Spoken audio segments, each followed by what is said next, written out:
quand on dit Amen à la parole de Dieu, c'est un Amen soutenu. Amen. Gloire au Seigneur. Amen. Amen. Très bien. Dieu vous bénisse. Amen. Nous allons lire la parole de Dieu, prier et commencer tout de suite. Comme il est déjà midi. Alors, nous allons prendre nos Bibles dans Actes des Apôtres.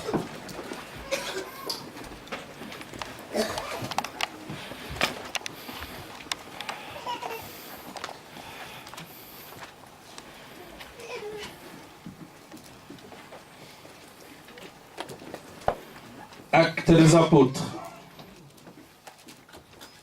chapitre 15, verset 13. On lira jusqu'au verset 17.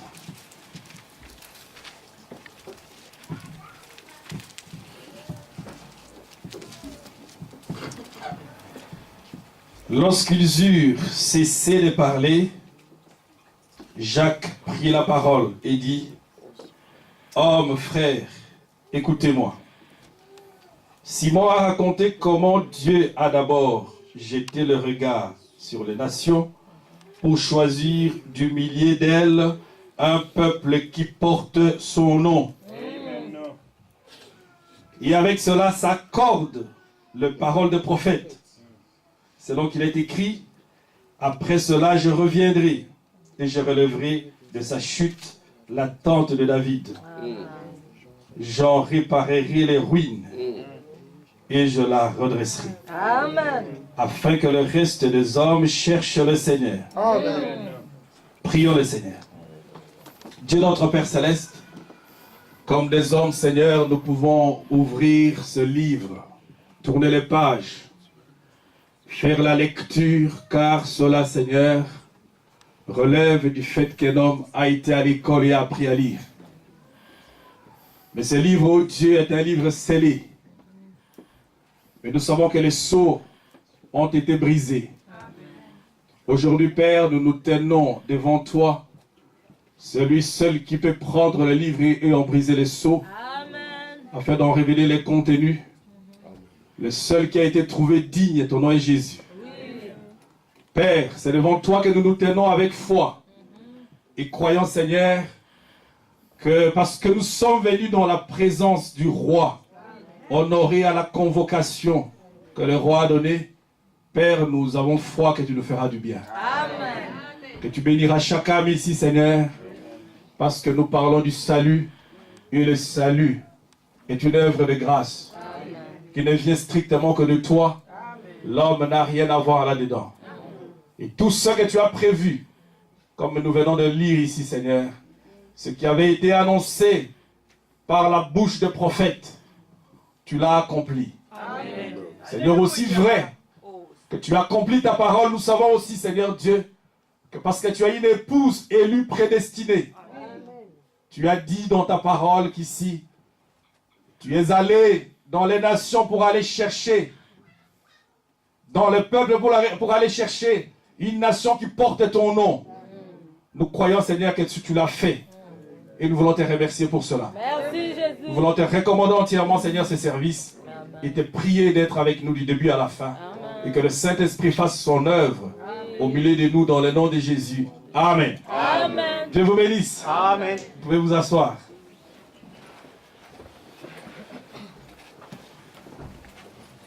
Que le Seigneur vous bénisse richement. Amen.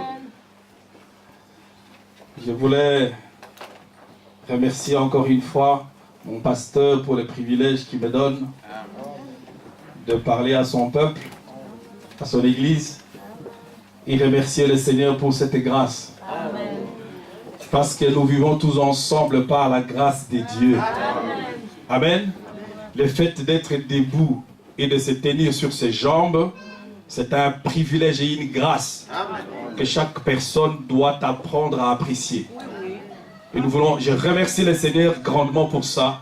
Et j'aimerais que vous fassiez la même chose. Dieu vous bénisse. Amen. Que le Seigneur vous bénisse richement. Alors, je venais de lire une écriture ici que j'aimerais parcourir avec vous. On prendra quelques écritures.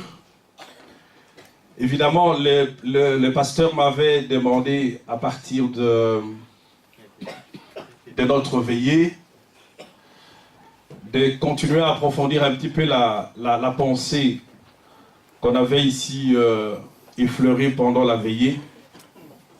Frère Pichou, Dieu te bénisse. Je te cherchais de regard la semaine passée, je ne t'avais pas vu, avec toute ta famille. Que le Seigneur te bénisse.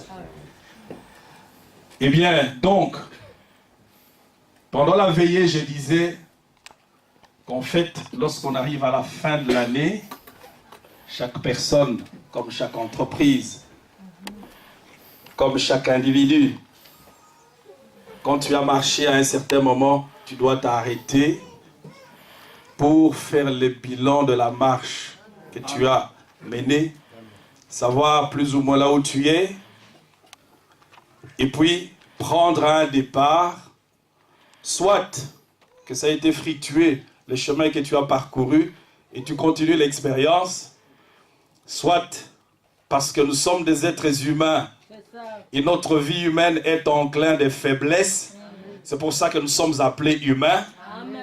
Sinon, on ne serait plus des êtres humains. Et alors, en ce moment-là, on dit, évidemment, comme être humain, c'est vrai qu'ici, bon, moi, je n'ai pas marché comme j'ai dû marcher. Et je peux rectifier la marche et aller de l'avant. Amen. Tout le monde fait cela.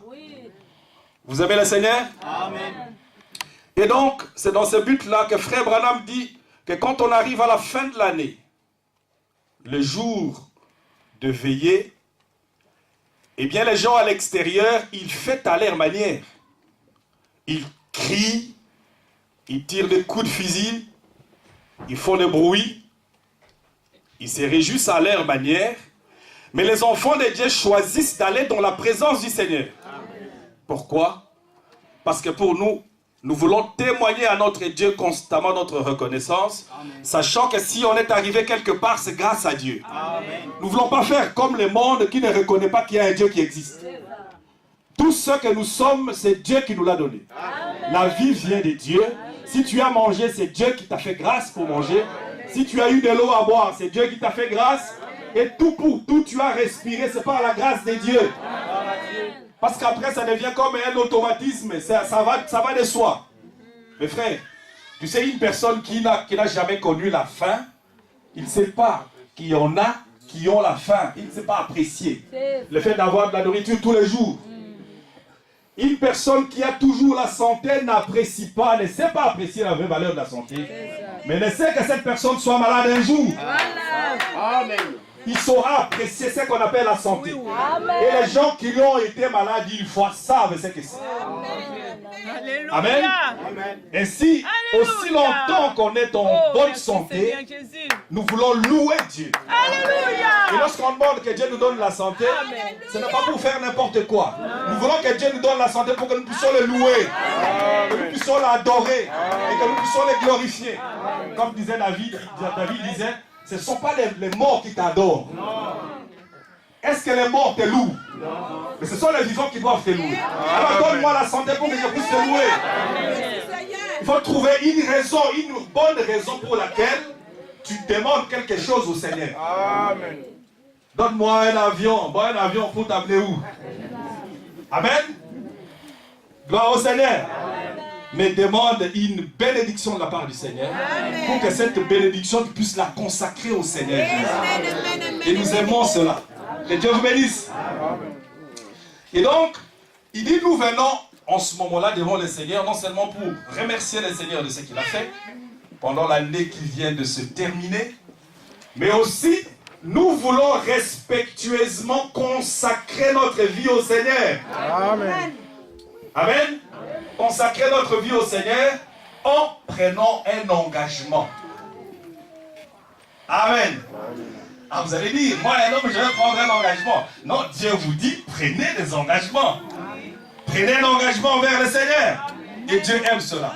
Et sachez que Dieu qui dit, prenez un engagement, il vous donnera de quoi honorer l'engagement. Amen. Ne pensez pas que parce que tu vas parler, tu vas prononcer. Non, c'est l'homme qui va le faire. Oui. Sachez que Dieu est derrière l'engagement que tu prends. Amen. Pas la parole de Dieu ne sort jamais en vain. Si c'est lui qui te dit, parce que là tu l'as fait sur son ordre. Et je veux que vous le fassiez comme disait l'apôtre Pierre. Il dit, sur ta parole, je vais jeter le filet. Amen. C'était sur base de la parole de Dieu. Sur base de l'ordre que Dieu avait donné. Il dit, prends un engagement. Et tu crois que Dieu va te demander d'aller jeter le filet si lui-même ne peut pas créer un poisson là-bas? Et sachez que même si toute la nuit Pierre avait péché, sans pouvoir rien prendre, parce que peut-être que dans la réalité il n'y avait pas de poisson là-dedans, cette fois-là, le grand créateur a créé des poissons dans l'eau. Amen. Et si tu as pris des engagements qui sont arrivés nulle part, si tu les fais sur base de la parole de Dieu, sachez que Dieu t'aidera à l'accomplir. Vous avez le Seigneur? Nous voulons tout baser sur la parole de Dieu, frère. Et tout faire sur ordre du Seigneur. Et quand on fait les choses sur ordre du Seigneur, Dieu accompagne cela. Dieu vous bénisse. Prenez des engagements, prenez un vœu, faites un vœu. Amen. Faire un vœu. Un vœu, c'est quoi? C'est une promesse. En termes simples. Amen. Quand Dieu dit faites un vœu, nous venons faire un vœu, nous venons promettre. Et nous sommes des hommes. Vous allez dire, mais un homme va promettre à Dieu, mais Dieu te dit promets. J'aime cela. Amen. N'ayez pas peur. Je vais vous montrer quelque chose. Écoutez-moi avec attention soutenue. N'ayez pas peur. Et ayez foi en Dieu. Amen. Faites confiance au Seigneur. Quand il te dit ça, c'est parce qu'il veut te bénir. C'est une bénédiction qu'il t'apporte. Je vais vous le montrer par les Écritures. Amen. Donc, ayez confiance au Seigneur. S'il te dit, fais vœu. Fais-le. Prends un engagement. Prends cet engagement. Dieu va t'aider. Amen. Dieu vous bénisse. Alors, donc, un engagement, c'est une promesse. Une promesse qu'on dit, une promesse qu'on fait. Hein? Et quand on fait une promesse, évidemment, donc l'homme doit tenir sa promesse. Ce qui n'est pas toujours facile. Amen. Mais Dieu tient toujours sa promesse. Amen. Amen. Que Dieu vraiment m'aide à pouvoir trouver un bon chemin pour rentrer là-dedans. Donc, quand Dieu te dit, fais une promesse, c'est un engagement. J'avais ramené ça sur le plan terrestre et littéral pour montrer qu'en fait, quand on prend un engagement, je l'avais pris par rapport aux engagements qu'on prend quand on va travailler.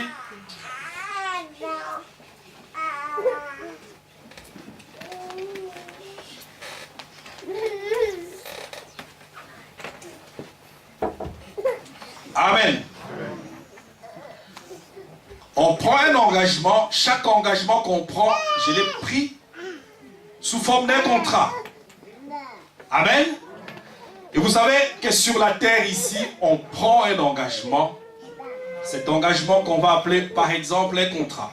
Je vais vous montrer pourquoi est-ce que je prends ces exemples. Et comme on va prendre d'autres exemples que Frère Branham a pris. La Bible est enseignée par des exemples, par des illustrations. Amen. De manière à expliquer une réalité spirituelle. Parce que ce sont des choses qu'on ne voit pas, qu'on ne touche pas. On a besoin d'avoir un support par rapport à des exemples et des illustrations pour expliquer des choses spirituelles. Amen. Amen. Tu vas prendre un engagement. Tu vas chercher à avoir un contrat. Et les contrats, c'est un engagement par excellence. Et nous savons qu'en fait, dans ce monde, comme on disait ici en semaine, dans le monde occidental, qu'est-ce que les gens ne dépriment pas après un contrat? Amen. Ils cherchent un engagement, à trouver un engagement quelque part. On va pour des entretiens d'embauche d'un endroit à un autre. Parce qu'on croit que lorsqu'on prendra un engagement, il y a une bénédiction à la clé. Amen. Amen. Quelqu'un qui... Pardon, excusez-moi.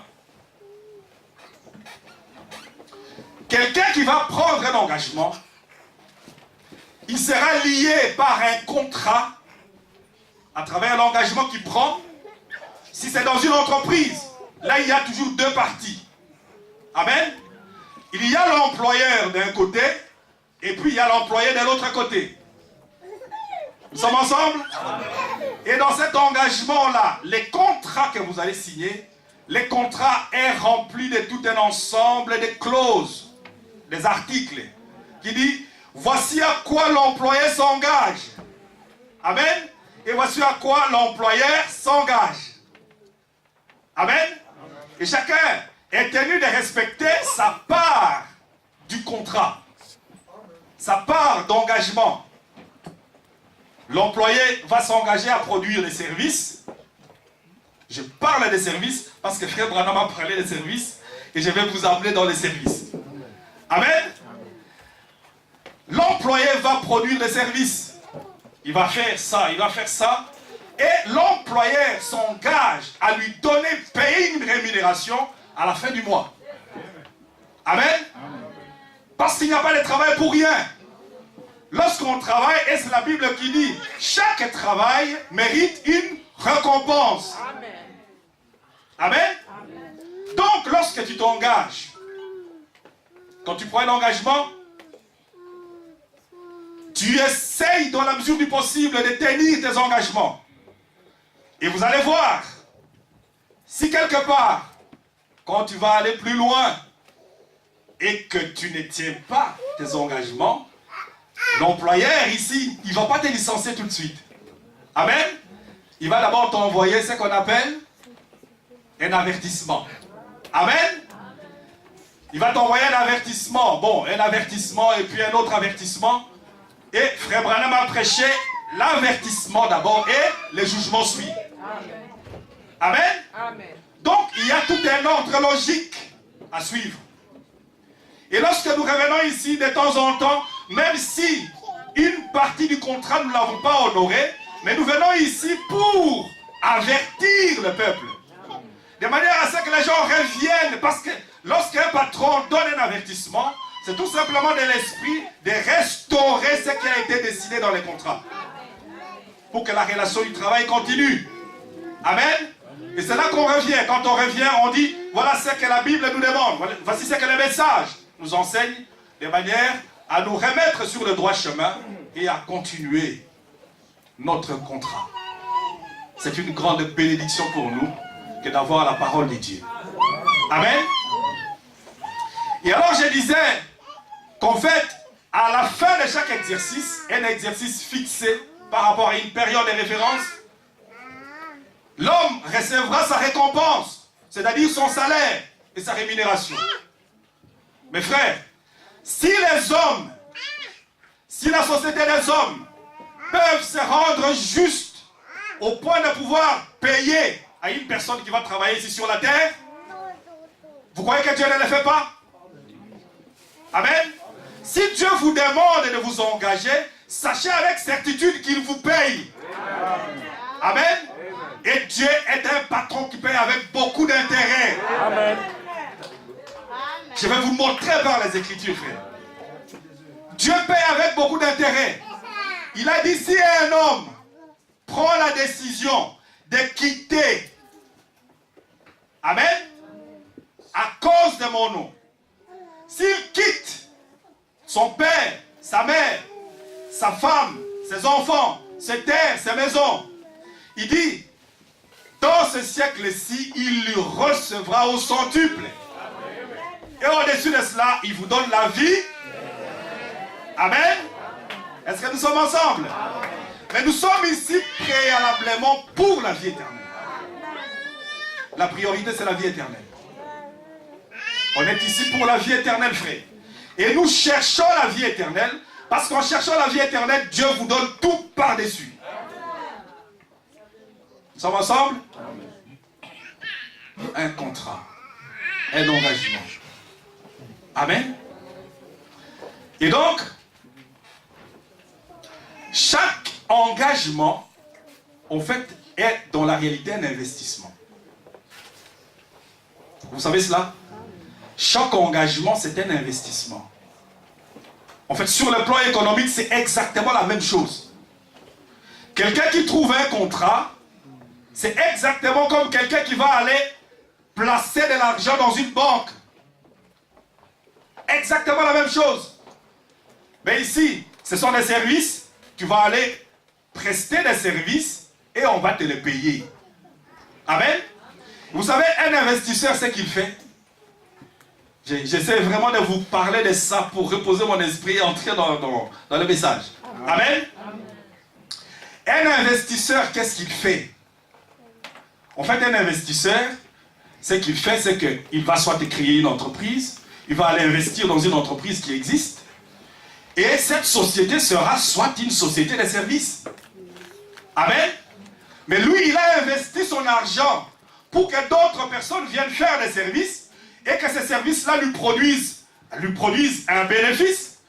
Quand il va payer les salaires, il faut qu'il lui reste un bénéfice.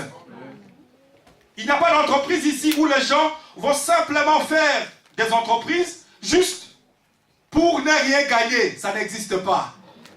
Amen.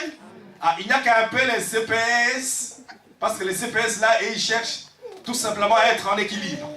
Ils disent être en équilibre, mais même encore en équilibre, mon œil. Il y a toujours un bénéfice derrière. Amen. Il y a toujours un bénéfice derrière. C'est ce que les CPS disent. Et quand ils ont les sociétés qu'ils créent, ils vous disent, nous, ce ne sont pas les bénéfices qu'on vise. Si on arrive à la fin de l'exercice et qu'on est en équilibre, c'est-à-dire toutes les dépenses et les recettes sont égales, alors en ce moment-là, nous on s'en fout du reste. Mais j'en sais quelque chose. On vise toujours un bénéfice. Par contre, un homme censé, eh bien, quelle sera aussi alors la motivation d'aller créer une entreprise s'il ne va rien gagner? Il n'y a personne qui va prendre et immobiliser des millions d'argent s'il n'y trouve pas un bénéfice. Il y a toujours un bénéfice. Amen. Mais là, ce sont les gens qui travaillent, en fait, qui lui produisent de l'argent. Amen. Et vous, en fait, c'est la même chose. Vous, au lieu d'aller placer de l'argent pour créer une entreprise, c'est pas ça que vous faites. Vous allez vous engager vous-même pour que vous êtes un capital humain qui va produire des services et qui va rentabiliser. Amen.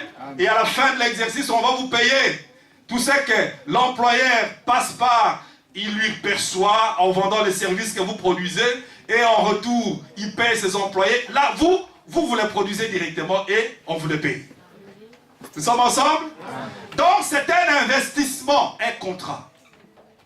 Amen. Ce qui veut dire que lorsque je viens ici, et quand Dieu vous demande de prendre un engagement envers lui, et de vous engager dans cette partie du contrat, sachez, frère, vouloir ou pas, qu'une personne qui aura compris le message, et qui recevra la révélation par rapport à ça, il doit savoir qu'il est en train d'investir. Amen.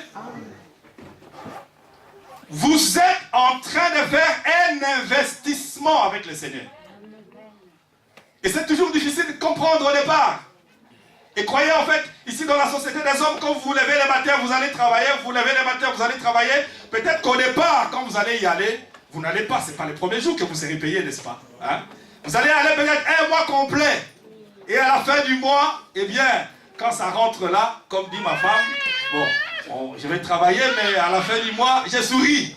Ah, Dieu vous bénisse. Hein? Le sourire intervient à la fin, mais quand on voit qu'il y a quelques zéros derrière d'un chiffre, Dieu vous bénisse. Donc avec le Seigneur aussi, c'est un investissement.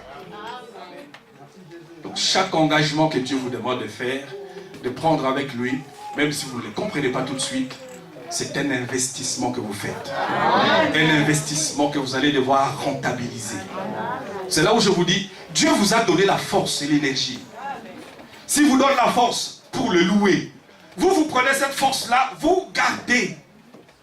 Amen. Vous allez faire comme celui-là qui dans la Bible a dit, non, je sais que mon maître est sévère, alors je ne vais pas aller fructifier ce qu'il m'a donné. Si Dieu te donne une voix pour chanter, chante pour lui. Amen. Si Dieu te donne des mains pour taper les mains, faites comme Sermeda, quand elle tape les mains, on entend là derrière. Amen. Hein? Quand on était parti à son mariage, je vous fais tout simplement un peu rire.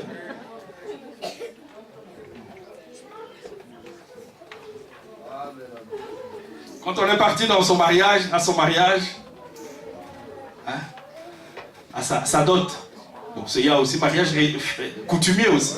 Donc on a été aussi à son mariage coutumier.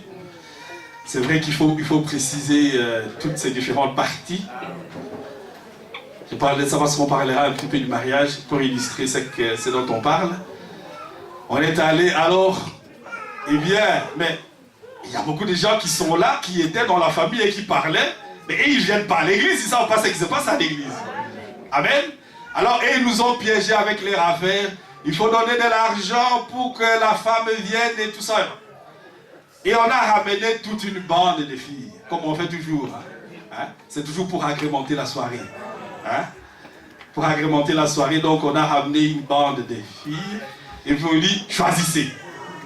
Bon, alors on leur avait dit, bon, pour qu'on puisse choisir, qui tape les mains. Amen.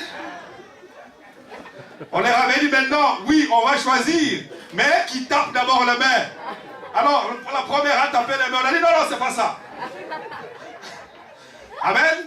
La deuxième a tapé les mains, non, non, c'est pas ça. Et comme elle n'était pas là, de toute façon, personne n'a tapé les mains comme elle l'a fait. Amen.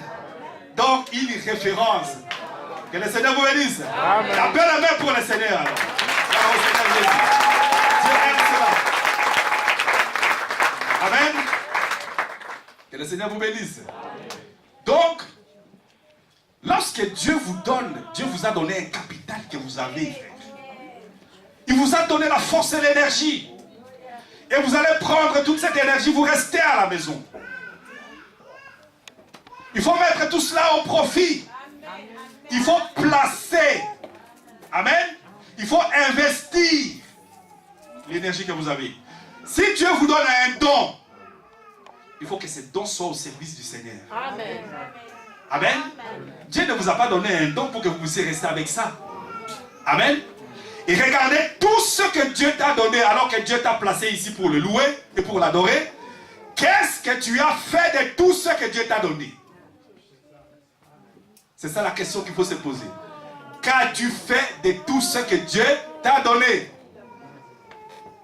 Donc nous voulons ici que chacun prenne un engagement de pouvoir investir tout ce qu'il a pour le Seigneur. Amen. Investis un peu de ton énergie, de ton temps. Amen. Si tu as un peu d'argent, investis aussi pour le Seigneur. Amen.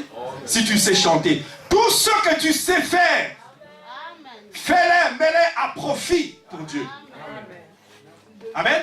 Ne gardez pas tout ça, parce que ce sont des dons. Vous savez que même les gens qui chantent pour le monde, Frère Branham dit, mais ce sont des dons qu'ils ont reçus de Dieu. Amen. Ils ont reçu des dons de Dieu et le diable a détourné tout cela. Vous aussi, vous avez beaucoup de dons. J'entendais très vaguement là les pasteurs, en parlant là, quand j'étais derrière, ils parlent. Ici, on arrive à la fin de l'exercice pour les administrateurs. Bon, maintenant s'il y a quelqu'un qui se sont capables, s'il y a maintenant, comme on disait, il y a peut-être une place qui s'est libérée, mais s'il y a quelqu'un qui se sont capables d'entrer dans l'équipe, il peut venir. Amen. Tu sais que Dieu t'a doté de certaines capacités.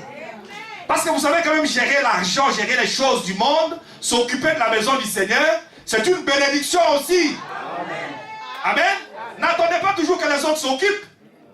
À un certain moment, les autres se sont occupés, mais vous pouvez aussi vous en occuper. Amen. Que chacun là où il est, qu'il soit une colonne pour la maison du Seigneur. Que chacun, dans tout ce qu'il peut faire, un peu ici, un peu là, et que chacun amène un peu d'énergie pour que tout ce que, pendant le temps de votre pèlerinage sur la terre, et bien qu'à la fin, on puisse regarder derrière, comme on parlait de monuments, et dire, voici ce qu'il a fait pour les Seigneurs. Amen. Amen. Voici ce qu'il a fait pour les Seigneurs. C'est pas pour rien que je vous parle de ça. On parlait avec mon épouse, avec quelqu'un de notre famille qui est au Congo là. Et son père avait investi sa vie. Il construisait une maison, la maison du Seigneur, dans sa parcelle, pour que les gens viennent prier. Et il construisait, il construisait, il construisait, il construisait. Après, il est allé jusqu'à quelque part et il est décédé. Il n'a pas fini. Vous comprenez? Il a laissé un exemple formidable là. Les gens, qu'est-ce qu'ils pleuraient et qu'est-ce que les gens, évidemment, regardaient l'exemple qu'il avait laissé. Mais, ces enfants qui sont restés, les enfants qui l'amenaient toujours à l'église, vous croyez que lorsque vous amenez les enfants à l'église, ils oublient? Non, frère. C'est comme ça que je vous dis, même quand vous venez avec un enfant ici, je disais, parler à un bien-aimé, ne prends pas, si tu as de l'argent pour mettre pour des offrandes, ne mets pas pour les enfants. Donne-lui et va lui montrer comment il doit mettre dans le panier. Amen. Parce que tu lui apprends, tu lui donnes un exemple. Amen. S'il est déjà à un certain âge et que tu peux lui montrer comment il peut faire. Il y a des choses, lorsque vous transmettez certaines choses, ces choses-là restent. Amen. Ça reste, c'est tout un capital que tu lui transmets. Toute une éducation. Vous structurez un enfant. Amen. Et tous les soucis que ce papa avait pour le royaume, évidemment, il y avait ses enfants qui voyaient ça. Alors, comme il avait consacré toute sa vie au Seigneur, il est mort, il n'avait pas fini l'œuvre qu'il faisait. Vous savez ce que Dieu a fait? Dieu a donné à un de ses enfants beaucoup d'argent. Je vous parle ici, ma femme est ici dans la salle.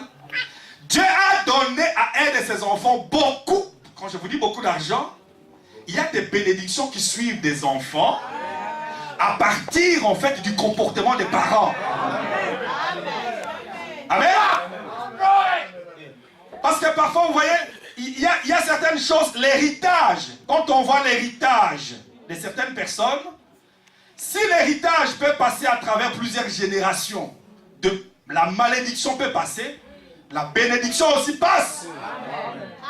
Amen. Parce qu'après tout, la bénédiction que nous avons aujourd'hui, c'est une bénédiction que nous avons héritée. Amen. Et sachez, frère, que dans cette loi d'hérédité, si tu es dans une famille où il y a des malédictions, il n'y a qu'une chose qui puisse briser la malédiction, c'est le sang de Jésus. Je vais vous montrer une voie de sagesse, frère. C'est le sang de Jésus. Et si ce sont des malédictions, ces malédictions-là vont passer. Il n'y a qu'une chose qui puisse bloquer la malédiction, c'est le sang de Jésus-Christ. Amen. Donc aujourd'hui, vous savez, un endroit où vous pouvez aller avec certitude et vous cacher, c'est dans le sang de Jésus. Soyez là, frère. Quand vous êtes là-dedans, il n'y a plus de malédiction de la famille. Toutes les malédictions de la famille sont coupées.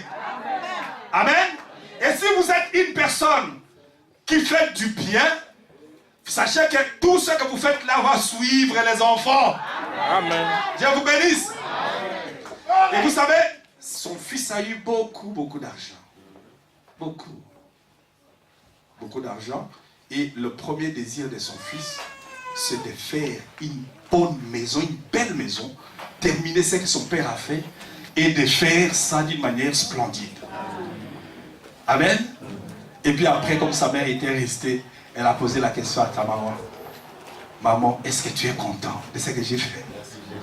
Amen. De ce qu'il a fait pour le Seigneur. Amen. C'est une bénédiction que d'avoir un enfant qui pense au Seigneur. Amen. Et qui peut faire quelque chose. Et si un jour, un enfant peut un jour poser la question à son père, s'il est content de son comportement par rapport aux choses de Dieu, c'est une bénédiction. Amen. Amen. Au départ, il faut que nous, les parents, nous puissions alors faire tout notre possible pour les initier. Amen. Bon, donc, je parlais qu'en fait, chaque engagement qu'on prend avec le Seigneur est un investissement. Amen. Et frère Branham disait ceci.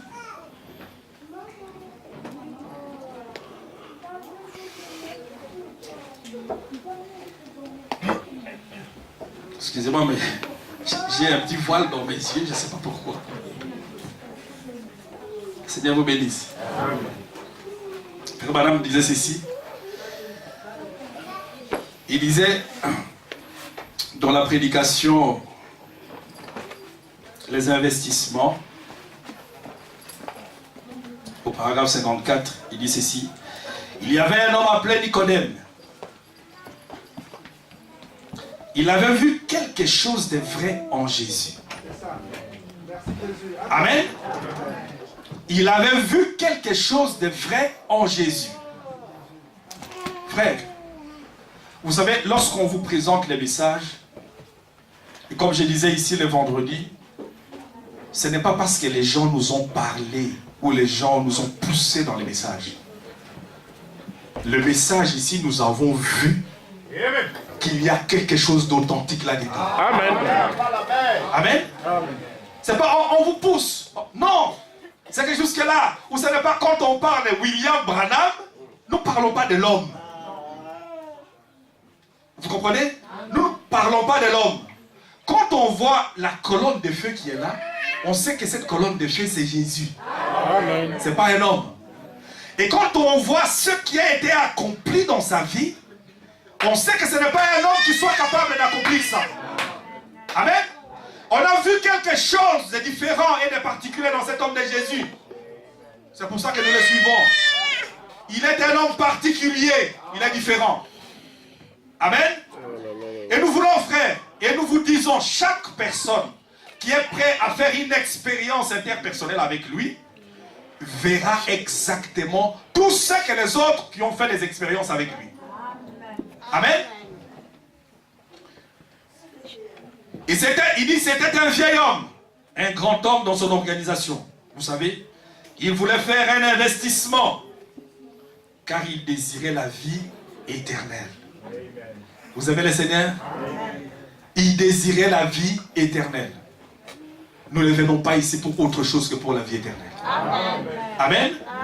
Si vous venez avec une préoccupation autre que la vie éternelle, vous vous êtes trompé d'adresse. Je vais vous le répéter.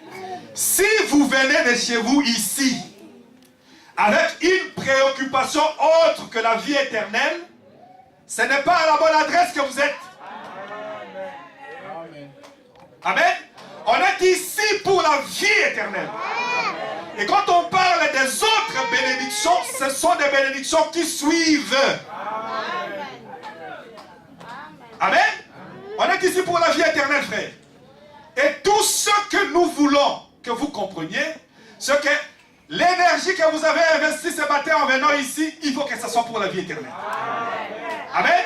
Si vous devez amener 1 euro ici, que ce soit pour la vie éternelle. Amen. Et tout ce que vous devez faire, que tout soit avec une motivation claire visant la vie éternelle. Amen. Amen. Et c'est ça qu'il désirait, frère. Nicodème voulait faire un investissement pour la vie éternelle. Et je vous invite aussi, pour vous, chaque personne qui n'avait pas encore fait cet investissement pour la vie éternelle, faites-le. Vous ne les regretterez pas. Vous n'allez jamais le regretter. Et pour vous qui avez déjà fait cet investissement, continuez. Amen. Parce que l'épouse de Jésus-Christ a été invitée pour ça, et l'épouse le fait. C'est une invitation qui concerne l'épouse de Christ. Et nous croyons que l'épouse de Christ le fait. Amen. N'ayez pas une autre motivation égoïste que la vie éternelle. Parce que là, vous perdez votre temps. Amen. Et il vint vers Jésus le soir. Il semblait que les banques étaient fermées. Mais sa banque à lui est toujours ouverte. Quel bonheur. Amen. Comme je vous disais, vous savez, les investisseurs, quand ils vont à la banque, c'est pour faire soit un placement. J'avais un monsieur qui me cassait les oreilles le mois passé ici, avec les placements. Et il m'avait donné des adresses, des assureurs et tout le reste, pour faire un placement. Je me disais, mais s'il savait simplement que mon compte est en négatif, et que je ne sais pas aller investir et faire des placements. Amen. Lorsque les gens vont chez les assureurs et la banque, quand ils ont de l'argent, soit ils font des placements, ils font tout ce qu'ils peuvent pour rentabiliser. Amen. Pour retirer des dividendes à la fin. Il y a toujours des bénéfices qui sont visés quand les gens vont là-bas. Et frère Branham dit que Nicodème, au temps du soir, il était là en train de chercher. Il cherchait des banques.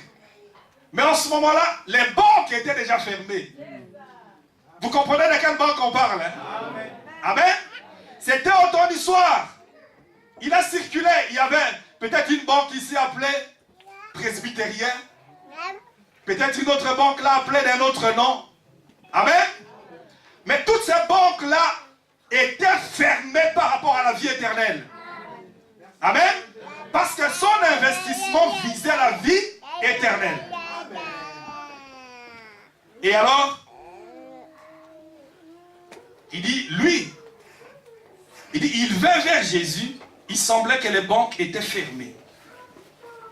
Mais sa banque à lui était toujours ouverte. Amen. Il y a une banque qui reste encore ouverte aujourd'hui. C'est la banque de Jésus-Christ. Amen. Frère Branham ne dit pas que sa banque était à certains moments fermée. Il dit, sa banque est toujours ouverte. Amen. Une banque pour la vie éternelle. Amen. Elle est ouverte, il dit, en ce moment. Amen. Il y a une banque qui est ouverte en ce moment, c'est la banque de Jésus. C'est là qu'il fit son investissement dans la vie éternelle. Nous voyons tout ce groupe. Voilà. Donc, frère Branham dit, là où il a fait son investissement, c'est dans la vie éternelle, frère. Ce que j'ai envie de vous dire et de dire à chaque personne, comme je disais tout à l'heure, quand on vient ici, on ne vient pas pour un motif autre que la vie éternelle. Amen. On vient ici pour investir tout ce que nous avons pour la vie éternelle. Amen. Investis, frère, ton temps, ton énergie. Regarde un petit peu sur 24 heures dans la journée. Qu'est-ce que tu fais de ton temps? Combien de temps tu pries? Combien de temps tu médites la parole? Amen. Combien de temps tu vas visiter quelqu'un qui est dans le besoin? Combien de temps tu parles du bien? Amen. Lorsque tu sors de la maison, quand tu es habillé pourquoi? Ton énergie, tu l'as fait pourquoi? Pour que les gens te voient que tu es bien habillé? Amen. Fais tout pour la gloire du Seigneur. Amen. Vivons pour la gloire du Seigneur. Amen. Ça veut dire que toute notre vie, nous devons la vivre pour Jésus. Amen. Et qu'à tout moment, je dois me poser la question de savoir, suis-je agréable au Seigneur ou pas? Amen. Amen. Que le Seigneur vous bénisse. Amen. Dieu veut que vous soyez comme cela. Amen. Amen. Et il veut que son église, l'église de Jésus-Christ, soit une église de vie. Amen. Alléluia. Dieu vous bénisse. Amen. Et frère Branham dit, nous voyons dans Luc 24, 49, Jésus dit à ces gens qui avaient sacrifié tout ce qu'ils avaient et qui s'étaient engagés pour cette police d'assurance de la vie éternelle. Il leur a dit qu'il allait leur donner les dividendes sur cela. Amen. Vous comprenez la promesse? Amen. Jésus leur dit, parce qu'il y avait un groupe de gens, frères, des disciples qui avaient tout laissé, tout abandonné. Parce que quand Jésus avait eu un entretien avec le jeune homme riche, et qu'il lui avait dit d'aller vendre tout ce qu'il avait pour le suivre, le jeune homme riche ne voulait pas le suivre. Amen. Parce qu'il était tellement attaché à certains domaines du monde qu'il ne voulait pas les suivre. Amen. Et alors, Jésus a dit qu'il est difficile pour un riche d'hériter le royaume. Amen. Et c'est en ce moment-là que les disciples lui ont posé la question. Pierre lui a posé la question. Seigneur, nous avons tout laissé. Et nous t'avons suivi. Qu'adviendra de nous qui avons tout laissé? Amen. Et si le jeune homme riche a refusé de tout laisser pour t'abandonner, pour te suivre, mais nous l'avons fait, quel sera notre sort? Amen. Ces gens-là ont investi toute leur vie pour suivre le Seigneur. Toute leur énergie, ils ont abandonné tout ce qu'ils avaient pour suivre le Seigneur. quel sera leur sort? Et Jésus leur dit, je vous dis qu'il n'y a personne. Il dit, quiconque. Cette chose-là, c'est chacun pour soi. Il ne dit pas un groupe de gens, une famille qui fera ça. Non. Il dit, quiconque aura quitté pour mon nom. Amen. Quiconque aura quitté pour mon nom, sœur, frère, père, mère, famille, si vous quittez toutes vos maisons et vous quittez toutes vos terres, une séparation complète avec toutes ces choses du monde, Jésus a promis une bénédiction. Quand il dit, dans ce siècle-ci, vous allez recevoir au centuple. Et non seulement dans ce siècle-ci, mais vous aurez aussi la vie éternelle. Amen. C'est ça, frère, la promesse. Amen. Si quelqu'un quitte tout pour lui, Jésus a promis de le bénir. Éprouvons la parole de Dieu. Amen. Il faut mettre à l'épreuve la parole de Dieu. Maintenant, si ça ne marche pas, tu peux t'arrêter et te poser la question. Pourquoi ça ne marche pas? Et c'est chacun en toute honnêteté, frère. Bon, maintenant, ça c'est une voie de la grâce. Amen. C'est la grâce, frère. Et je vais prendre un aspect de la grâce par rapport à ça. Parce que lorsqu'on dit, quand on dit que chacun doit engager sa vie à Christ, sachez que c'est le niveau de grâce le plus élevé qui puisse exister. Amen. Une personne qui s'engage au Seigneur, qui prend l'engagement de marcher avec le Seigneur, et qui veut tout consacrer, tout quitter pour le Seigneur, il n'y a pas de grâce au-dessus de ça. Parce que c'est la volonté de Dieu. Amen. Alors, vous savez ce que l'ennemi fait? L'ennemi viendra, il vous parlera. Il vous montrera toutes les difficultés et tout le reste. Mais sachez qu'en fait, quand Dieu parle, c'est qu'il a un peuple qui va écouter. Dieu ne parle pas en vain. Il parle parce qu'il y a un peuple qui va écouter. Parce qu'il y a un peuple qui a été ordonné dès l'avant fondation du monde à pouvoir écouter ça. Amen. Parce que frère Branham, vous allez voir, on arrivera quelque part. Frère Branham dit, pourquoi est-ce qu'il a voulu que les choses soient comme ça? C'est parce qu'il veut que l'épouse soit testée. Amen. Il veut que l'épouse soit tout simplement testée. Comme la première épouse dans le jardin d'Éden avait été testée, et celle-là est tombée, il a promis qu'il y en aura une, ici, au temps de la fin, qui sera testée aussi, qui restera fidèle à lui. Amen. Pourquoi est-ce qu'il veut que ça passe par là? Mais non, parce qu'il veut que l'épouse du second Adam, il veut prouver au diable qu'il a une épouse fidèle. Amen. Amen. C'est une bénédiction, frère. L'épouse a trouvé grâce aux yeux du Seigneur.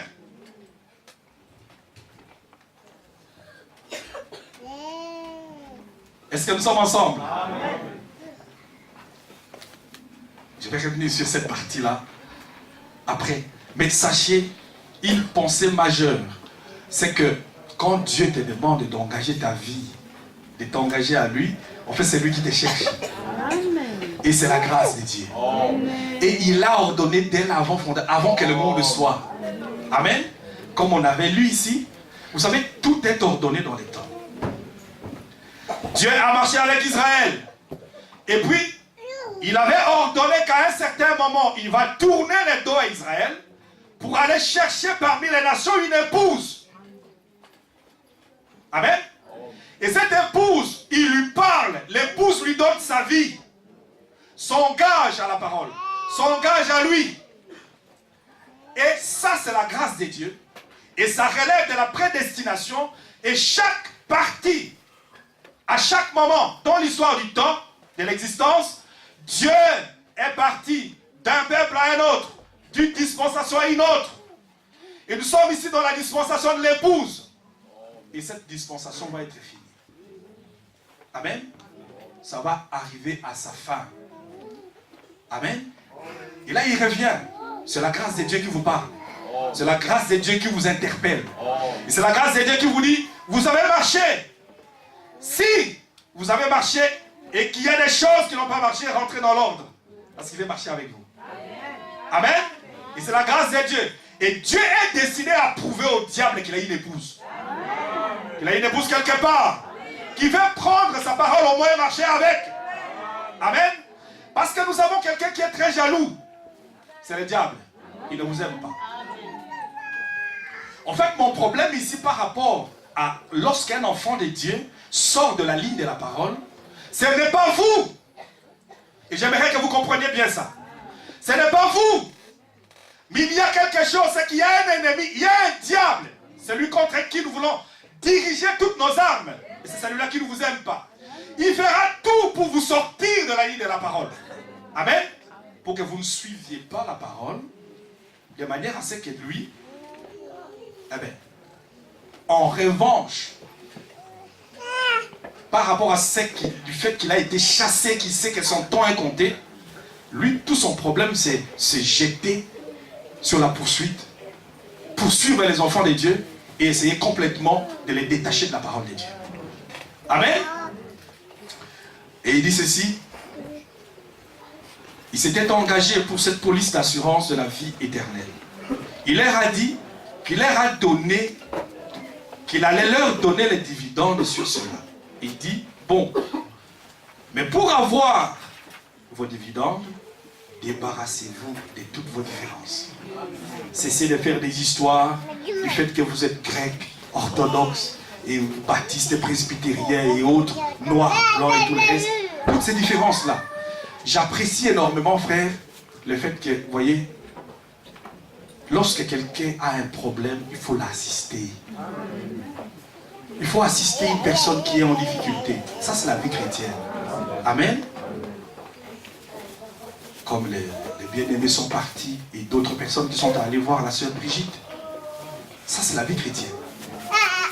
Lorsqu'il y a un problème, on doit partager le fardeau les uns les autres. On sait, même si la sœur ne vient plus ici, c'est une personne qu'on a connue, qui est notre sœur. On s'en fout des différences blanc, noir ou de telle ou telle autre personne.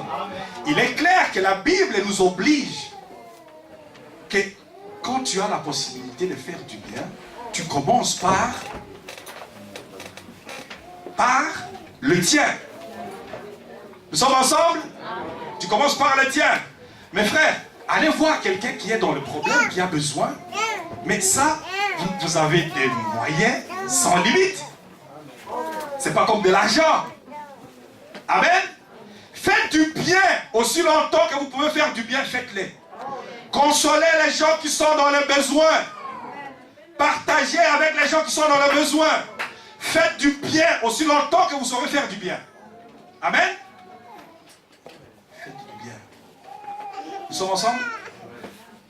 Et c'est cela, frère. Ne faites pas la différence. Blanc, noir, orthodoxe, juif et tout le reste. Celui-ci vient de mon église, celui-ci vient de mon pays, l'autre personne vient de telle autre région. Non. Tout enfant de Dieu est enfant de Dieu. Nous sommes ensemble? Donc c'est un investissement que de pouvoir donner sa vie à Christ. Amen. Et frère Branham disait, je vais vous lire un passage qu'on avait partagé ici en semaine. C'était dans Romains. C'est un passage qui traite de mariage et divorce. Je ne suis pas ici pour prêcher les mariages et divorce.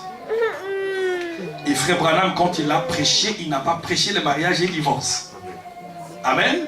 Mais il avait prêché le mariage et divorce. Amen. Est-ce que nous sommes ensemble? C'était dans Romains 7. À partir du premier verset, frère Branham dit, ignorez-vous, frères, que je parle à des gens qui connaissent la loi. Que la loi exerce son pouvoir sur l'homme aussi longtemps qu'il vit. Amen. Et si une femme mariée est liée par la loi à son mari tant qu'il est vivant. Amen. Mais si le mari meurt, elle est dégagée de la loi qui la liait à son mari. D'ici donc, Verset 3. Du vivant de son mari, elle devient la femme d'un autre homme, elle sera appelée adultère. Mais si le mari meurt, elle est affranchie de la loi, de sorte qu'elle n'est point adultère en devenant la femme d'un autre. Verset 4. De même, mes frères, vous aussi, vous avez été par le corps de Christ mis à mort en ce qui concerne la loi, pour que vous apparteniez à un autre, à celui qui est ressuscité des morts, afin que nous portions de fruits, pour Dieu. Amen. Amen. Nous sommes ensemble? Amen. Alors, donc, quand je parle de vœux et de l'engagement, il est clair que j'ai parlé en parlant d'une entreprise pour illustrer encore les faits. Et je vais encore parler d'une autre forme d'engagement qui illustre encore mieux ce problème ou cette problématique. Amen. Amen. Retenez que nous parlons du vœu ou de l'engagement. Je vous ai dit, un vœu ou un engagement, c'est une promesse. Un engagement que vous faites. Et lorsque vous faites un vœu ou une promesse, ici, dans le domaine du mariage, un vœu ou une promesse qui est faite, au stade du vœu, le jour que tu dis oui, tu es engagé et Dieu te considère comme une personne mariée. Est-ce que nous sommes ensemble? Est-ce que nous sommes ensemble? Et j'aimerais évidemment que vous compreniez bien, parce que j'ai déjà eu des gens qui ont eu même à interpréter le pasteur par rapport à ça. Quand le pasteur dit que le mariage, il y a trois formes de mariage. Nous avons le mariage religieux, le mariage civil et le mariage coutumier. Il ne veut pas dire qu'une personne qui est mariée au niveau civil ou une personne qui est mariée au niveau coutumier, cette personne-là ou une personne qui n'a pas encore fait un de mariage, cette personne-là n'est pas mariée. Non. Écoutez-moi bien ça. Il ne veut pas dire, parce que quelqu'un peut se lever de là et va dire, non, mais parce que ce niveau de mariage n'est pas fait, je ne suis pas marié. Non, mais ton mariage n'est pas complet. Amen. Il y a quelque chose qui manque. Il y a une dimension qui manque. Mais sachez que lorsque Marie a été fiancée avec Joseph, Dieu considérait qu'ils étaient mariés. Parce que le vœu de mariage était passé. Amen. Donc lorsqu'une personne fait un vœu, à partir du jour que vous dites oui l'un l'autre, aux yeux de Dieu vous êtes déjà liés. Et vous ne pouvez plus retourner en arrière. Tout ce qui vous manque, c'est de pouvoir accomplir tout ce qui reste. Amen. Et ne dites jamais, non, je ne suis pas marié, et que là, tout ça, parce que ça ne s'est pas encore fait, non, je peux partir. Non. Tu divorces. Nous sommes ensemble? Amen. Est-ce que nous sommes ensemble? Amen. Un vœu. Un vœu. On est liés par un vœu. Dieu vous bénisse. Sœur Méda, tu es lié. Amen. Ah, je parle de ça parce que c'est un dossier que je connais. Hein? Donc on est liés. Et sachez que c'est une grâce. Vous savez ça? C'est une grâce. Une personne qui est liée au Seigneur, c'est une grâce. Amen. Amen. Et c'est cet aspect que j'aimerais exploiter ici avec vous, c'est depuis l'après-midi. Je ne serai vraiment pas long. C'est vraiment une grâce. Lorsque Dieu, ici au début de l'année, il te dit, prononce un vœu, prends un engagement. Il n'y a pas de plus grande grâce que lorsque Dieu te demande de te lier à lui. Parce que c'est un vœu avec la parole de Dieu. Et j'avais dit qu'en fait, tout vœu prononcé doit rester dans la parole de Dieu. Amen. Tu dois rester dans la parole de Dieu. Tu veux ça pourquoi? Amen. Il faut rester dans la parole. quelle bénédiction, quelle grâce pour une personne de trouver grâce que Dieu lui dise engage-toi par rapport à moi. En fait, c'est lui qui s'est d'abord le premier engagé par rapport à toi. Amen. Et l'engagement de Dieu par rapport à nous, par rapport à l'église, l'épouse, c'est quelque chose qui ne date pas d'aujourd'hui. Amen. C'est dès l'avant fondation du monde, tout a été joué, frère. Je vous ai dit, à un certain moment, c'était Israël. Après, il devait aller là. Tout a été planifié. Ce n'est pas une histoire d'aujourd'hui. Et quand Dieu te dit, prononce un feu, il a tout planifié. Il n'y a rien ici que tu pourras dire et que Dieu ne pourra pas accomplir. Si c'est dans le plan de Dieu, si c'est dans la parole de Dieu, Dieu est obligé que sa faiblesse, c'est dans la parole. Amen. Prononce tout simplement la parole, Dieu va l'accomplir. Du moment que tu restes dans la parole de Dieu et que tu ne sors pas. Amen. C'est une grâce. Amen. Et frère Branham dit ceci. Dans la prédication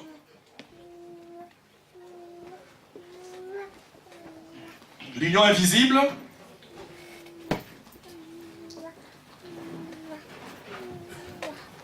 prêché le 25 du 11 à 65.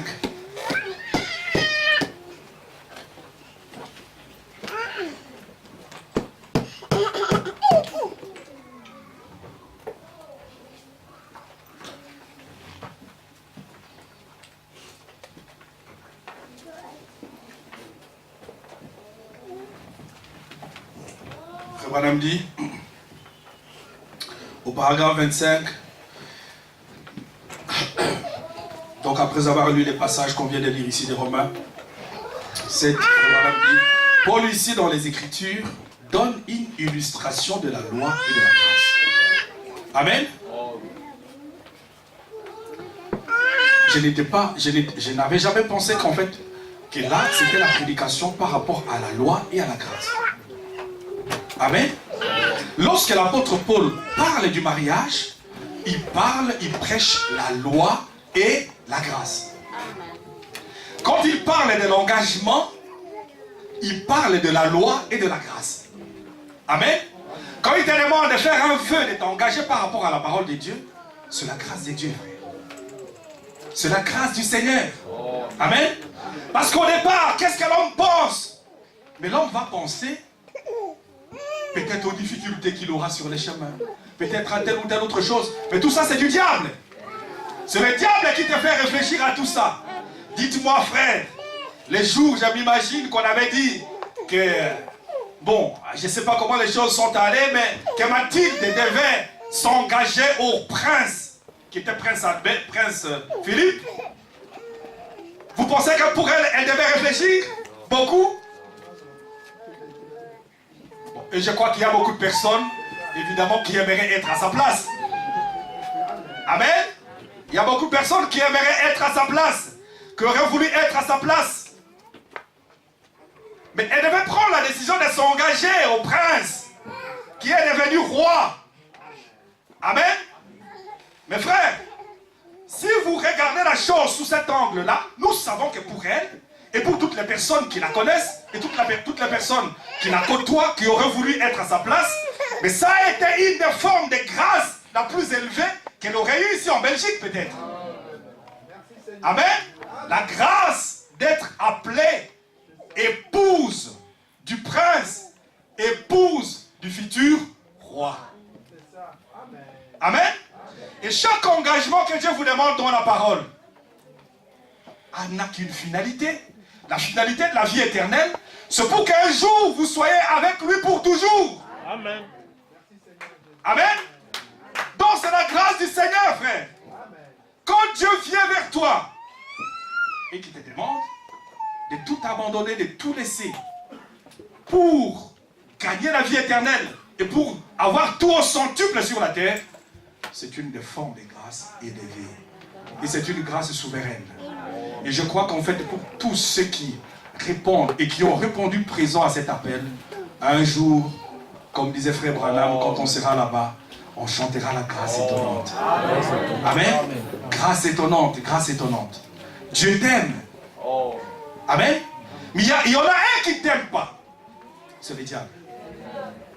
Et son projet depuis le jardin d'Éden, c'est qu'il n'aime pas les enfants de Dieu. Et ce qu'il a toujours combattu depuis le jardin d'Éden, c'est le mariage. Il a toujours combattu. Il n'aime pas les mariages. Amen. Il a toujours combattu ça. Et Frère Branham dit, donc c'est une illustration. Vous savez, quand on parle d'une illustration, c'est ce que je vous disais ici, c'est donner simplement des choses à travers des exemples.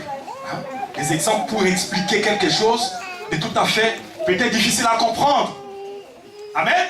Et Frère Branham ici, il n'est pas venu pour prêcher le mariage et le divorce ce jour-là. Il parle de l'union invisible. Amen. De l'union invisible entre l'épouse terrestre ici et l'épouse céleste. Mais il va lire un passage qui parle du mariage terrestre, juste pour illustrer cette chose. Et il dit, c'est une grâce, frère. Et vous devez considérer la chose comme telle. C'est la grâce de Dieu qui vous appelle aujourd'hui. Amen. Sache que chaque engagement que tu prends envers le Seigneur dans la parole, c'est simplement la grâce de Dieu. Nous sommes ensemble? Chaque engagement pris par rapport à... Si tu dis, Seigneur, guéris-moi pour que je puisse te chanter, mais c'est une grâce. Amen. Ouvre ma voix pour que je puisse te célébrer, c'est une grâce. Donne-moi la force pour que je puisse aller à l'église, c'est une grâce. Et si tu dis, cette année, je m'engage tous les jours à aller à l'église, c'est une grâce. Amen. Vous serez bénis. Je ne vous fais pas dire des engagements que vous devez prendre, mais c'est des engagements qui vous concernent par rapport à la parole de Dieu. Et Dieu veut que vous puissiez approfondir vos engagements envers le Seigneur. Amen. Il illustre sous forme du mariage et du divorce. Il dit, il est très rarement prêché sur ce passage parce qu'il traite plus ou moins du mariage et du divorce. Mais Frère Branham dit, mais il y a un autre aspect plus grand du mariage et du divorce. Amen. C'est de cet aspect-là qu'on parle ici. Le mariage et le divorce, comme je disais ici, comment est-ce qu'on peut enseigner aux gens des lois spirituelles? Comment est-ce qu'on peut enseigner aux gens à rester fidèles à Dieu si on ne peut pas les renseigner déjà ici, sur le plan terrestre, étant donné que la femme est le type de l'épouse et l'homme est le type de l'époux? Si on ne sait pas les renseigner la loi terrestre, ça sera difficile d'enseigner la loi céleste. Amen. Comme ça qu'il faut qu'on commence par les ABC. Comment est-ce que vous pouvez vous attendre à aller au ciel et aller vivre avec le Seigneur si lorsqu'on veut parler des choses terrestres, ça ne passe pas, on ne veut pas les écouter? Mais chaque enfant de Dieu aime la parole de Dieu. Amen.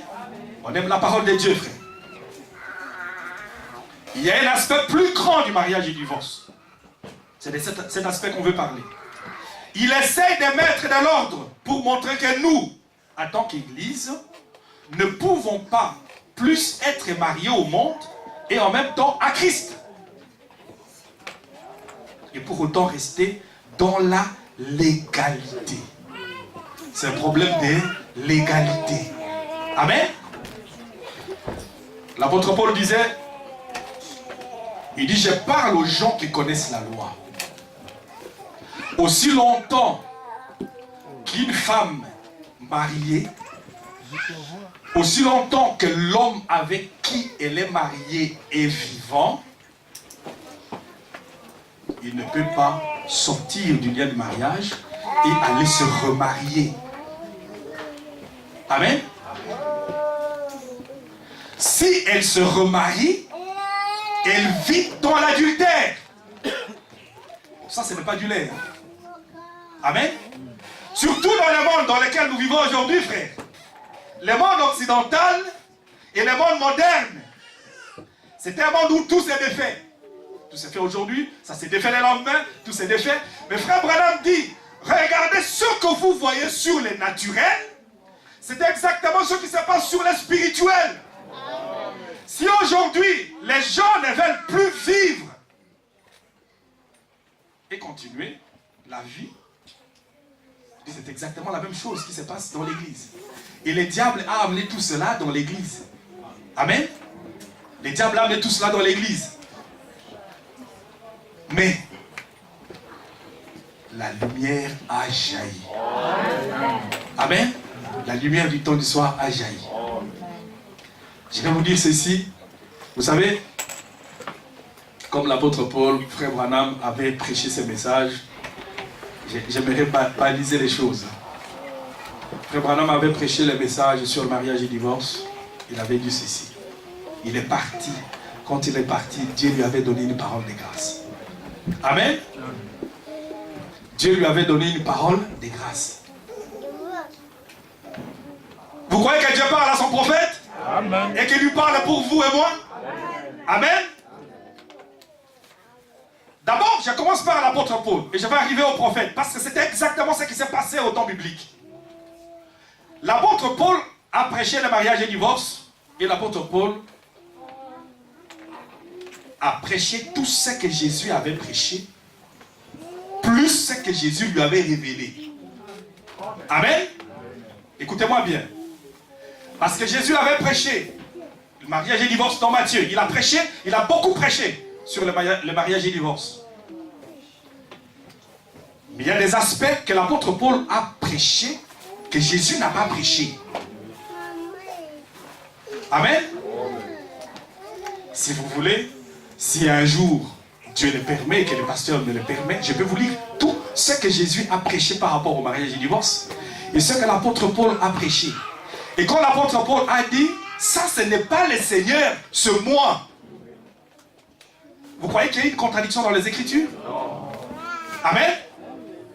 Parce que les gens pensent qu'en fait, Jésus, que l'apôtre Paul, comme on fait dire au prophète, au frère Branham avait dit des choses qui disaient, non, ça c'est moi, c'est pas le Seigneur. Tout ce que William Branham a dit, nous croyons que c'est la parole de Dieu. Amen. L'apôtre Paul a dit, même un ange du ciel, s'il descend, il ne peut pas annuler ce qu'il avait prêché. Amen. Quand il parle d'une personne qui vit avec une personne non croyante et tout le reste, ça Jésus n'a pas parlé. Mais il est toujours dans le mariage et le divorce. Amen. Il a parlé d'autres aspects. Quand il dit ici ce moi, ce n'est pas le Seigneur, c'est tout simplement, ce n'est pas ce que Jésus avait prêché. Mais il y a des choses qui lui avaient été révélées parce que Jésus continuait à travailler. Est-ce que nous sommes ensemble? La chose est tellement claire dans les Écritures, frère. Et les gens s'embrouillent. Il a dit ici, ce n'est pas le Seigneur. Parce que Jésus a prêché, il a beaucoup prêché sur les sujets. Mais il y a des aspects qu'il n'a pas prêché. Et il a donné la révélation à l'apôtre Paul, qui a prêché ces autres aspects. Et il a dit ici, ce n'est pas le Seigneur qui a prêché ça. Il dit, ce n'est pas le Seigneur, c'est moi. Amen. Mais c'est la parole de Dieu. Nous ne pouvons pas laisser les côtés parce que c'est la parole de Dieu. Amen.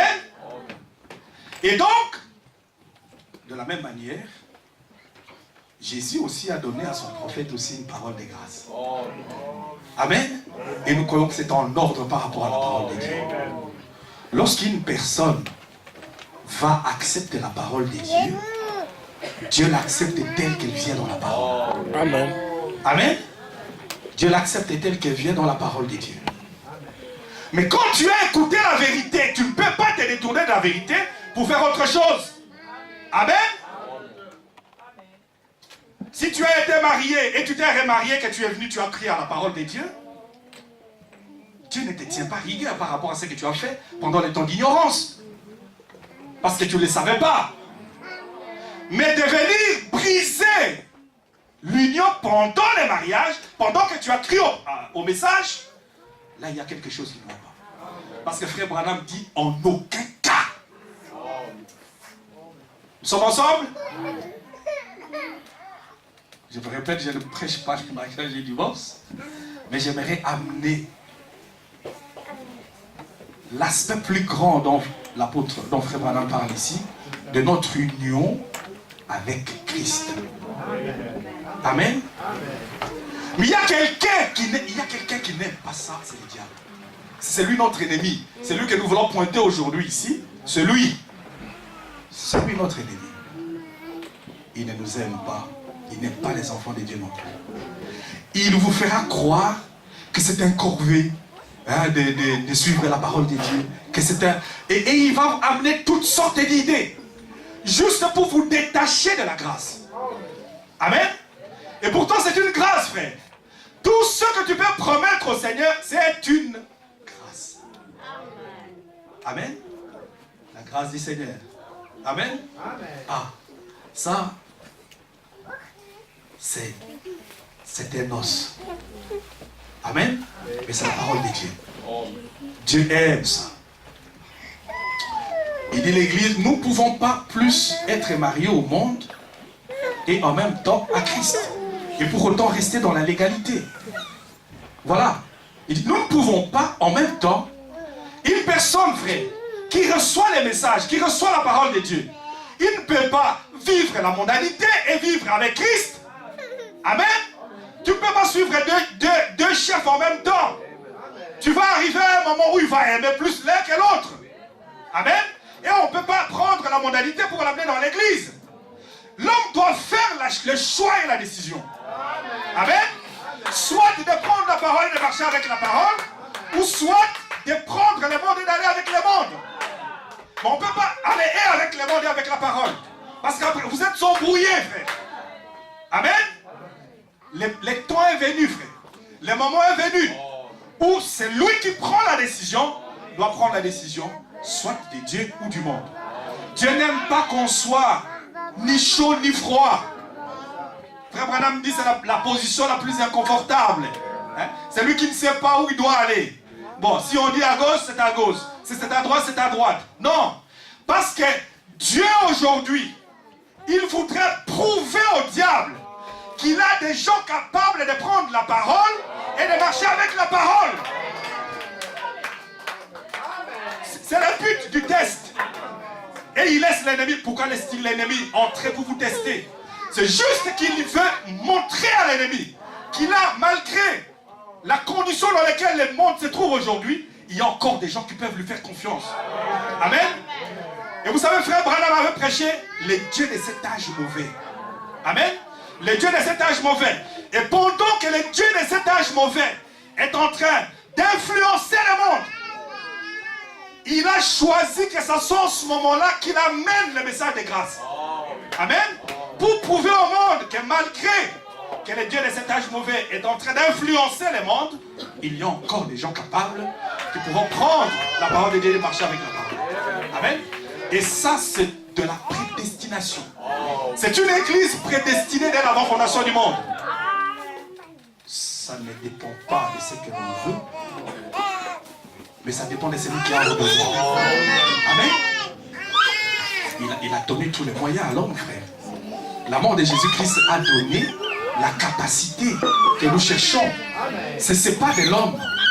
Le calvaire a tout pourvu. Et nous voulons nous reposer sur le calvaire. Amen. Tu ne peux pas, pour rester dans la légalité, être avec le monde et être avec Christ. Il faut faire un choix, frère. Amen. Et le choix par excellence, c'est ton vœu envers le Seigneur. C'est une grâce. Grâce inouïe, grâce étonnante. Amen. Et que chacun renouvelle ce vœu. Amen. Par rapport au Seigneur aujourd'hui. Parce que c'est lui qui est le premier à les renouveler envers vous. Et cette illustration montre, paragraphe 32, la relation de l'épouse avec Christ. La dame élue. Comme elle lui serait amenée, il dit, elle viendrait. L'église que nous avons ici, dans la représentation, et que nous avons devant nous, est illustrée par une femme. Or, une femme est toujours un type de l'église. Parce que l'église est considérée comme une épouse. Une épouse, elle est l'épouse du Seigneur Jésus, le Fils de Dieu. Amen. C'est ça, frère.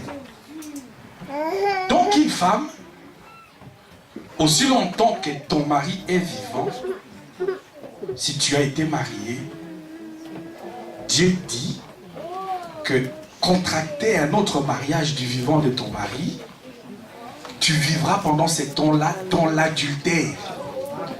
Amen. Mais si ton mari meurt, tu es dégagé de la responsabilité. Et c'est la même chose par rapport à l'épouse. Aussi longtemps que tu prends l'engagement de marcher avec le Seigneur Jésus-Christ, tu ne peux pas être marié au diable et au Seigneur Jésus. Jésus a dit, il faut d'abord que la mort intervienne préalablement. Et la mort du premier Adam. Amen. Le premier Adam qui est notre chair. Amen. Et alors en ce moment-là, l'homme peut s'engager avec Christ. Mais nous voulons entrer dans un engagement profond avec le Seigneur total en prenant la parole de Dieu, parce que notre époux Christ, c'est la parole. Nous sommes ensemble? C'est la parole de Dieu. Et Frère Branham dit au paragraphe 41, il dit, Paul, le prophète dit qu'une femme ne peut se remarier à moins que son premier mari soit mort. Il dit, elle ne peut se remarier aussi longtemps que son premier mari est en vie. Il dit, en aucun cas. Si elle le fait, elle doit rester seule. C'est un choix à faire. Tu dois rester seul ou tu dois te réconcilier avec ton mari. Amen. Bon, ça c'est pas du lait. Hein? Amen. Mes frères, il n'y a rien qu'on ne puisse pas pardonner. C'est-à-dire que la réconciliation est la chose qui est la chose la plus possible. Un homme, une femme et un homme peuvent se réconcilier. Si ton mari, si ta femme est vivante, vous pouvez vous réconcilier. Et si on ne peut pas se réconcilier, il dit on vit comme ça jusqu'à la mort. Dur, difficile. Et pourtant c'est la parole de Dieu. Amen. Et il dit en aucun cas. Si elle le fait, elle vit dans l'adultère. Si tu l'as fait et que tu ne connaissais pas la parole, c'est en ordre. Dieu ne te tient pas rigueur de ce que tu as fait autant d'ignorance. Amen. Dieu vous bénisse. Amen. En aucun cas, elle doit rester seule aussi longtemps que son premier mari est en vie. Et si elle commet un tel péché, il dit, elle sera appelée adultère. Il dit, je parle maintenant de la naturelle. Parle de la femme naturelle. Afin de la comparer à la spirituelle. Si cette femme a commis un tel péché, alors elle est considérée comme une adultère. Et si elle a deux maris en vie en même temps, en faisant cela, elle a perdu ce droit envers Dieu. Amen. Elle a perdu ses droits envers Dieu et le ciel. Et il dit assurément, conformément à la parole que je viens de lire, elle est rejetée de l'économie de Dieu. Bon, les paroles sont tellement sévères que j'aimerais que tout le monde soit mis devant ses responsabilités. Amen. Amen. Amen. Frère Branham dit, elle est rejetée de l'économie de Dieu. Et nous savons que l'épouse ne sera pas rejetée de la présence de l'époux. Amen. C'est-à-dire que notre engagement envers le Seigneur, c'est l'engagement que nous voulons lui renouveler aujourd'hui. Je suis pour continuer avec lui. Amen. Dieu vous bénisse. Est-ce que nous sommes ensemble? C'est juste pour vous dire, frère, qu'il y a tellement une telle légèreté aujourd'hui dans le monde. Et on voit la légèreté partout. Les mondes de Hollywood, je suivais avec mon épouse les reportages sur Hollywood et en parlant des iPhones. Amen. En parlant des iPhones et des iPad, iPhone. Et alors, vous voyez un petit peu l'aspect du gars qui avait mis au point les logiciels et les téléphones. En fait, et c'est lui qui était là, qui faisait les reportages, qui expliquait. Il disait, la pomme qui est symbolisée, qui est placée là, en fait, parle de la pomme dont on parlait, toujours en parlant de la sexualité. Amen. Parce que quand on parle de la pomme, au jardin d'Éden et tout le reste, et quand on parle de la pomme, c'est toujours ça renvoie à ça. Et les logos des homosexuels de Hollywood, c'est ce qui est représenté par ça. Et c'est ce qu'ils ont placé là. Amen. Les logos de l'homosexualité de Hollywood. La pomme représentée par Apple. Voilà. Et c'est ça. Et alors, parce qu'il disait en parlant de ces téléphones, il dit, ce téléphone, en fait, provoque plus de l'amour qu'autre chose. En fait, l'attachement que les gens ont par rapport à ces téléphones, c'est pas un attachement classique. Amen. Il dit, on aime les téléphones. Et il dit, peu importe le prix qu'on peut y mettre, les gens vont l'acheter. Amen. Parce qu'il dit, pour l'amour, l'amour n'a pas de prix. Amen. C'est juste pour vous parler de tous ces symboles. Il y a de ces symboles qui sont là. Parfois, nous sommes là, nous les consommons, mais nous ne savons pas d'où ça vient. Nous ne savons pas d'où ça vient. Hein? Amen. Je ne vous dis pas de... Je n'ai rien contre l'iPhone. Alors, il prenait et il caressait l'iPhone et tout le reste. Il disait ça, c'était l'amour. Amen. Dieu vous bénisse. Et donc, tout ce qui concerne le mariage aujourd'hui, c'est quelque chose que le diable a beaucoup attaqué. Et le diable continue à attaquer la chose même dans les églises. Amen. Dans les églises du message. Nous voulons, frères, que le peuple qui suit le message sache que dans le message, il n'y a pas de divorce. Amen. Parce qu'il faut que cette chose soit comprise préalablement, maîtrisée, pour qu'on puisse parler de cette union invisible. Parce que frère Branham dit que c'est l'aspect le plus grand du mariage et du divorce. Et ça parle de la grâce. Et il dit, tout ce que vous voyez se produire sur le plan naturel, évidemment, c'est l'expression de ce qui se passe dans le spirituel. Et dans le spirituel, c'est la désunion entre l'homme et Dieu. Amen. Il dit, dans les églises, ce qui fait les églises, les credos et les dogmes, dont frère Branham attaque souvent, c'est des idées qui sont faites de main d'homme. Un credo, ça veut dire simplement je crois, en latin. Amen. Un credo, c'est je crois.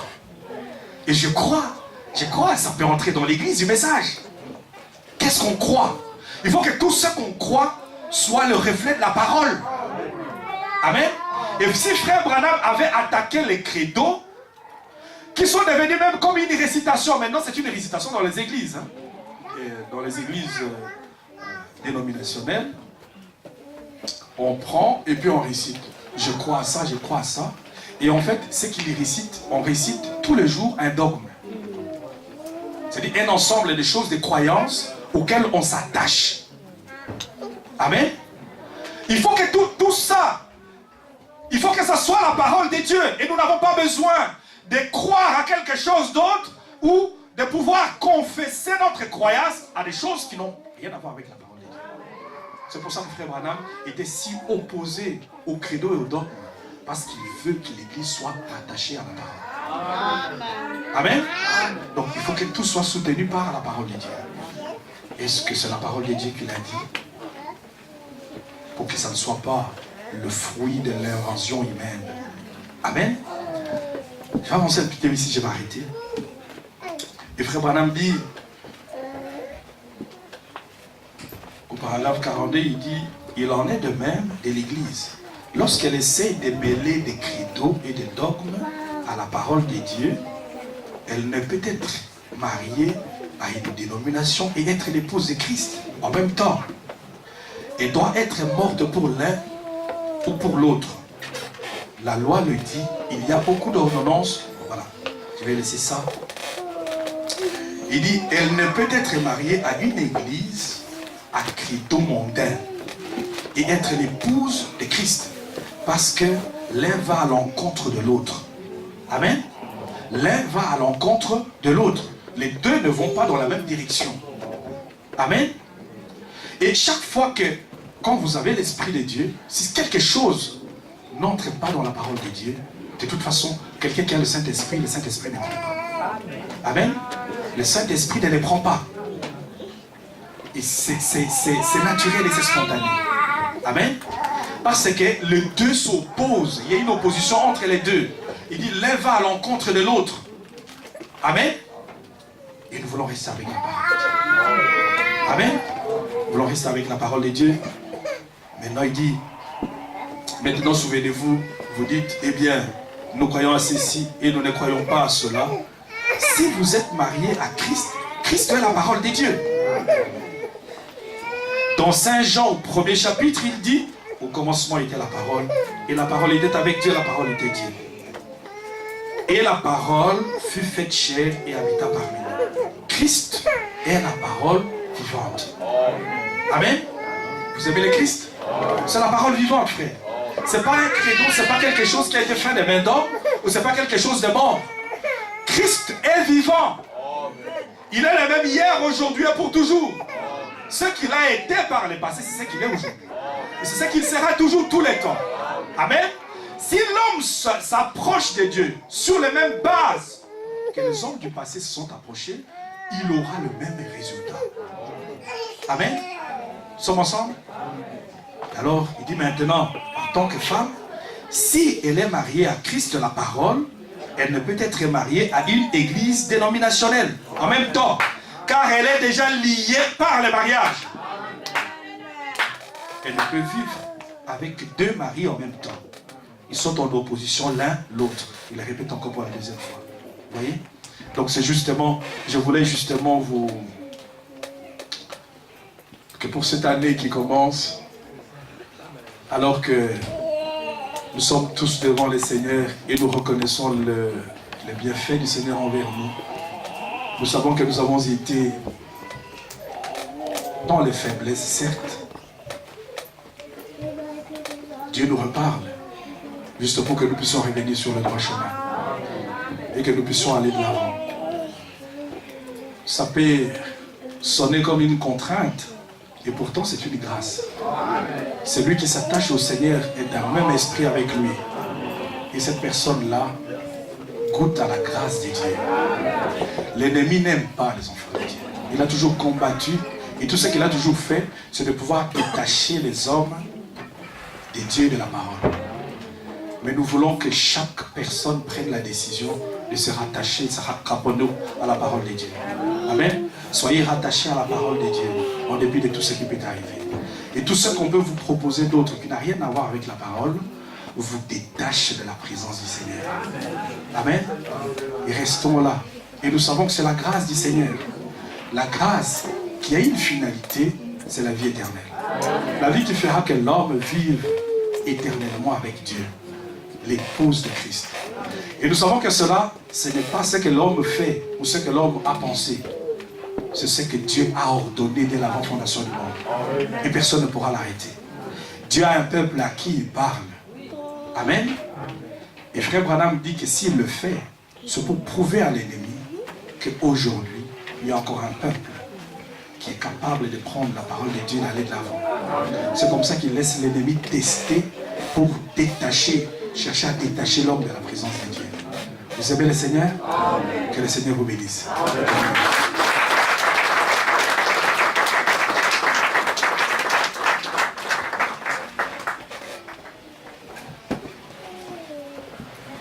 Rochida fondu pour moi, laisse-moi me cacher en toi, laisse-le avec le sang qui coulait de tes plaies.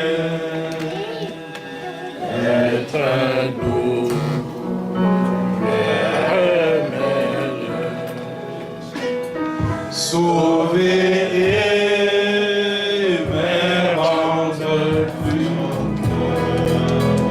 j'aspire ce soir quand mes yeux se fermeront et quand je me lèverai je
Prions le Seigneur tous ensemble. Prions le Seigneur tous ensemble.